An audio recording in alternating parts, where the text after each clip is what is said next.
Hi there, I'm Paul Grist, UK Director of Trigion Security Services. We provide an integrated fire and security solution throughout Europe. We're a family-owned business. I've known Peter French and Jeff Johnson from SSR for some 30 years and have worked with them extensively over that time on recruitment and advice. Their knowledge of the industry is absolutely first rate, and I continue to use them to this day. And it's also nice to say that they've become friends and I socialise with them too. I think the security engineering roles in the future are going to evolve from today as we become more and more technologically sophisticated.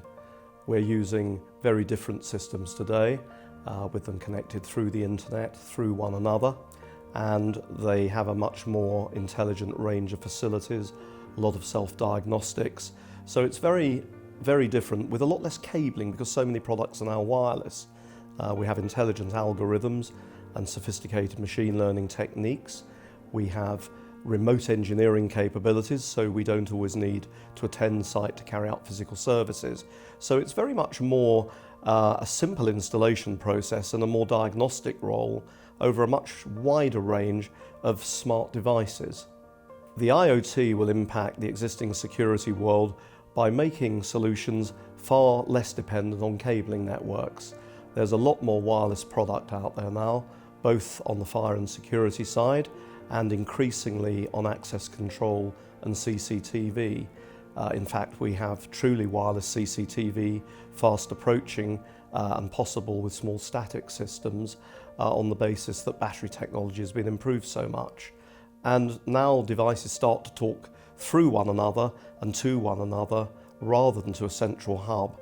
And this is giving a much greater level of flexibility in just about every area of electronic security. Yeah, our organisation is changing and evolving now. We are currently manned guarding as well as electronic fire and security. And we're finding that our clients are looking for an intelligent solution where they have a far smaller dependence on the man guarding side and are looking for electronic solutions that, whilst they have a large capital cost, they have a low ongoing cost, and they tend now to look ahead perhaps at a 5-year cost rather than the immediate cost. On top of that, at the other end of the spectrum, in the fast-moving retail and domestic sector, we're moving towards subscription-based systems. So people don't have a major capital outlay, but pay a simple monthly subscription to cover installation, maintenance and monitoring. And people often self-monitor on their own smart devices now, rather than going through to a traditional alarm receiving centre.